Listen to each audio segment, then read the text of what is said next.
अपना लोग अगला पॉइंट पढ़ने वाले हैं। इससे पहले जो है सो 3 टॉपिक है ना, यानी कि चौथा पचमा है ना। तो इससे पहले यानी कि 1, 2, 3 का जो है क्या क्या दिले हैं सब, यानी कि उससे पहले वाला वीडियो में बता दिए हैं। तो जी सबका छूट गया होगा वो सब अपना देख लेगा जाके, ठीक है, समझ गया ना जी। तो ये सब आज बना देते हैं ना, ताकि ये सब इम्पोर्टेंट टॉपिक है, ये सब जो है ना एकदम बेसिक कंसेप्ट है, इसलिए बना देते हैं। तो जी सबका भी छूट गया होगा वो अपना देख लेगा। देखो क्या कह रहा है यहाँ पे, शीर्षाभिमुख कोण। क्या नाम है? शीर्षाभिमुख कोण। तो यहाँ पे हम इसको अलग से लिखे ना, तो कहा है कि हम इसको अभी तोड़ ताड़ करेंगे, ठीक है। तो तोड़ ताड़ क्या करेंगे, सो देखो शीर्षा मतलब क्या होता है? शीर्षा मतलब समझ लो एगो सिर, शीर्षा मतलब एक सिर, सिर का बात करते हैं। तो जैसे मान लो कि ये एक कोण यहाँ पे है, ये एगो कोण है, तो ये कोण का शीर्ष कहाँ है? ये एक कोण मान लो यहाँ है, इसका शीर्ष यहाँ पे, ये दोनों को जाके सटा रहा है, ये दोनों को क्या कर रहा है? अगर मान लो ये दोनों को जाके सटा दे रहे हैं, तो देखो तो दोनों का सिर मिल गया।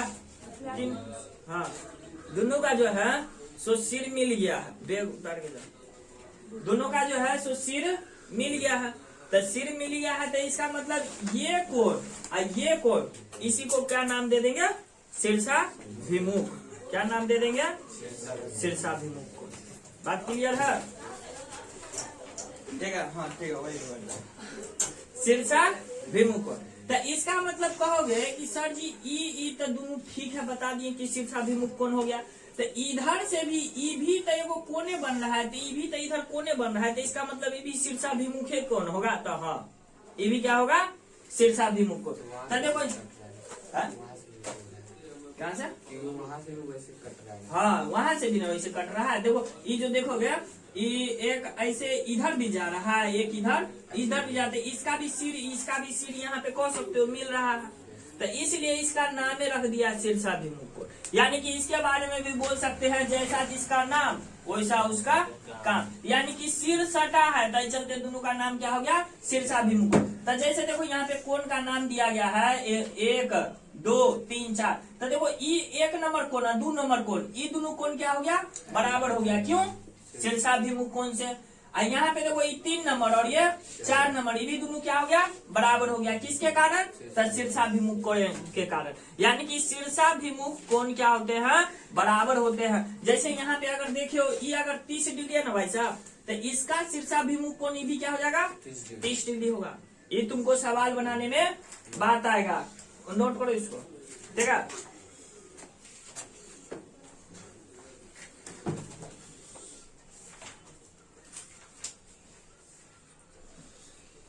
चलो अब अगला पॉइंट है,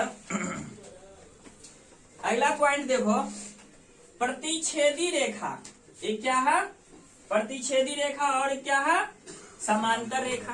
तो भाई साहब प्रतिच्छेदी रेखा किसको कहते हैं? तो देखो इसके भी नाम में नहीं क्या लग रहा? प्रतिच्छेदी, यानी कि छेद कर रहा होगा। क्या कर रहा होगा? छेद कर रहा होगा। तो देखो एक रेखा इधर से आ रहा है, और एक रेखा मान लो इधर से आया, और एक रेखा इधर से गया, तो ये दोनों एक दूसरे के यहाँ पे छेद किया कि नहीं किया? तो इसका मतलब ये दोनों क्या हो गया? प्रतिच्छेदी रेखा। जब कोई रेखा एक दूसरे को काटती है तो उसी को क्या कह देते हैं? प्रतिच्छेदी रेखा कहते हैं, ठीक है। कोई तुमने से परिभाषा पूछने नहीं जाएगा, लेकिन तुमको समझने में आना चाहिए। और जब समझ गए तो परिभाषा तो आपने न लिख दोगे। मान लो कि तुमको परिभाषा आपने लिखवा, फिर भी तुम अपने से बना दोगे। ओ क्या है, मतलब कि एक रेखा आ रहा है, दूसरा रेखा उसको काट रहा है, तो काट रहा है, तो जहाँ पे काट दे रहा है तो ये चलते उसको क्या कर रहा है? प्रतिच्छेदी रेखा। बात क्लियर है? प्रतिच्छेदी रेखा किसको कह दिए? आप चलो देखो इसको बहुत समझना जरूरी है। ये सब जो होता है तो एग्जाम में नहीं आएगा, लेकिन ये जो देख लो यहाँ पे ये समांतर रेखा, ये बार बार आते रहेगा तुमको चर्चा में। समांतर रेखा जो है सो बार बार आते रहेगा, तो इसको अभी ध्यान से इसलिए समझना है कि समांतर रेखा किसको कहते हैं भाई साहब? समांतर रेखा किसको कहते हैं? तो देखो इसके में भी बोल सकते तुम ऐसा बात, जैसा जिसका नाम वैसा उसका काम। तो देखो लग रहा है ना समान, क्या होना चाहिए? समान होना चाहिए, समान। तो समान मतलब यहाँ पे समान का मतलब यहाँ पे नहीं करते हैं हम, यहाँ पे फिर से बना देते हैं। देखो समांतर रेखा मतलब क्या हो गया, ये दोनों जो रेखा है ना भाई साहब, ये दोनों रेखा के बीच की दूरी क्या हो, समान हो। ये दोनों की रेखा की बीच की दूरी समान हो।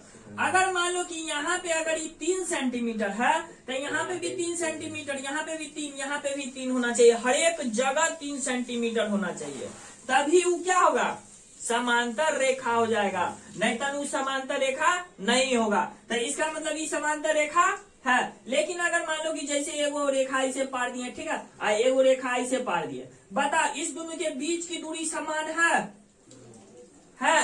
नहीं है, तो इसका मतलब ये समांतर रेखा नहीं है। पता है ये जो है आगे चल के भाई साहब एक दूसरे को काटेगा। इसको जो अगर आगे बढ़ाते जाए तो क्या कर देगा, ये आगे बढ़ के एक दूसरे को काट देगा, नहीं काट देगा। तो इसका मतलब ये आगे बढ़ाते जाएंगे तो ये क्या हो जाएगा, ये प्रतिच्छेदी रेखा के रूप में बदल जाएगा। लेकिन इस समांतर रेखा का खासियत बात है, कितनों आगे बढ़ाते जाओ, ये दोनों के बीच की दूरी क्या होगा, सेम रहेगा। तो इसलिए उसको क्या नाम दे देंगे, तो इसलिए उसको समांतर रेखा नाम दे देंगे। चलो जल्दी आओ,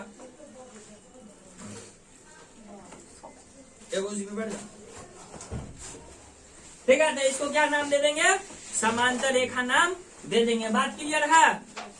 ये सब ये नोट कर लिया इस साइड में, ये सब जो लिखे हैं तो ये सबको थोड़ा सा डिजाइन बना लो, ठीक है। ये देखो कौन रहा है तुम्हारा, कितना पेज नंबर था जी, 118 ना था, 118 था। चलो देखो बढ़िया से समझो इसको, कौन है समांतर रेखा और तिर्यक रेखा। क्या है ये, समांतर रेखा और तिर्यक रेखा। तो ये देखो ये समांतर रेखा है और ये इसका क्या है, तिर्यक रेखा है। ये समांतर रेखा और ये इसका क्या है, तिर्यक रेखा है। तो देखो जैसे दो समांतर रेखा को एक तिर्यक रेखा काटा तो कोण बनेगा, यहाँ पे भी कोण बना। तो देखो नाम दे दिए 1 2 3 4 5 6 7 8, सबका बना है कोणी, लेकिन सबका कुछ न कुछ एक स्पेशल नाम, सबका क्या है, स्पेशल नाम है। तो देखो यहाँ पे चलते हैं, सबसे पहला नंबर पे देखो 4 तरह का स्पेशल नाम का कोण बनता है। पहला कोण है संगत कोण, है ना, कोरिस्पॉन्डिंग एंगल इंग्लिश में बोलते हैं, ठीक है, लेकिन हिंदी समझना, बस इंग्लिश लिख दिया है। उसके बाद है एकांतर अंतः कोण, यानी कि अल्टरनेट इंटीरियर एंगल, ठीक है। तीसरा नंबर में है एकांतर बाह्य कोण, ये क्या होगा, अल्टरनेट एक्सटीरियर एंगल। और बी प्रकार का बनता है तिर्यक रेखा के एक ही ओर के कोण। बारी बारी से समझ लेते हैं, जहाँ पे मेरा पेन जाएगा मारकर वहाँ पे तुमको देखना है, पढ़ना है जो बोलेंगे उसको, ठीक है। क्या लिखा हुआ है, ये संगत कोण। तो संगत मतलब देखते हैं साथ, जैसा नाम वैसा तुम, तो क्या हो गया संगत, कहते रहता है जैसा नाम जैसा तुम, वैसे संगत मतलब साथ, जैसा कैसा कहते रहता है, जैसन के संगति पकड़ोगे वैसने गति हो जाएगा, है ना। नाम क्या, संगति, जैसन के संग वैसने तुम्हारा गति हो जाएगा। तैसन के संगति सुनना बहुत जरूरी रहता है। तो देखो 1 और 5, देखो ई चिन्ह पारल है, इसका ऊपर वाला है दाया साइड का। उसके बाद देखो इस साइड जो है ई भी चिन्ह पारल, इसके ऊपर साइड का है। तो देखो 1 और 5 दोनों एक साइड का है कि नहीं है। तो ई दोनों क्या हो गया, 1 5 को क्या बोलेंगे, संगत कोण। अब देखो यहाँ पे किताब में और करके लिख लिया है, लेकिन हम यहाँ पे बराबर दे दिले हैं। इसका मतलब क्या हो गया पता है, कि संगत कोण जो है ना सो बराबर भी होता है। अगर ये 30 डिग्री है तो ये भी 30 डिग्री। अब आ जाओ सेम टू सेम, अभी साइड में आ जाते हैं। तो इसका मतलब एक कर ऊपर में 2 तो एक कर ऊपर में 6। तो देखो 2 और 6 भी क्या हो गया, बराबर। अभी देखो ऊपर वाला किए हैं, अब नीचे वाला करेंगे। देखो 4 और 8, तो देखो 4 और 8 क्या हो गया, संगत कोण। और ये दूसरा कोण हो जाएगा, बोलो ना ये 3 और 7, तो 3 और 7 भी क्या हो जाएगा, संगत कोण। संगत कोण आपस में क्या होता है, बराबर होता है। देखो अंतः मतलब क्या होता है, अंदर, अंतः मतलब अंतर। एकांतर मतलब अल्टरनेटिव, इस पार के था उस पार के, अल्टरनेटिव मतलब इस पार का उस पार का। जैसे है ना, यहाँ पे देखने का कोशिश करते, कहा गया 4 और 6, देखो 4 और 6 अल्टरनेटिव है, एगो चिन्ह के इस पार है तो एगो चिन्ह के उस पार है। तो 4 और 6 अंतर मतलब कि देखो ई चिन्ह के अंदर में है ना, तो चलते इसका नाम क्या दे दिया गया है, अंतर, एकांतर अंतर। तो सर जी भी 3 और 5 भी तो है, हाँ है। तो 3 और 5 भी देखो ई चिन्ह और चिन्ह के अंदर में है, तो चलते क्या कहला गया ये अंतर कोण। आई एक दूसरे के यानी कि अपोजिट साइड है, तो क्या हो जाएगा ये एकांतर। आप चलो देखते हैं अंदर वाला, देखिए आप क्या लिखा है यहाँ पे, बाय, क्या लिखा हुआ है, बाय। तब बाय मतलब बाहर का, और कथी लिखा है, एकांतर, यानी कि ये दोनों चिन्ह के बाहर होना चाहिए।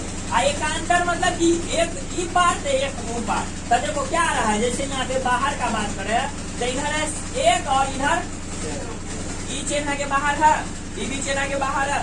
देखो ई एक चिन्ह के इस पार है, 7 चिन्ह के इस पार, तो क्या हो गया ये बाय कोण। और उसके बाद इधर में देखो ई साइड 2 और ई साइड 8, तो 2 8 है कौन में, एकांतर बाय कोण में। तो ये भी दोनों हो गया एकांतर बाय कोण। इसको क्या करते हैं, ये दोनों भी क्या होगा बराबर। अगर भाई साहब ये हो गया ना 40, तो ये भी तुम्हारा क्या होना चाहिए 40। बात क्लियर है। अब इस पे चलते हैं, क्या लिखा है, जो लिखा है वही पढ़ेंगे।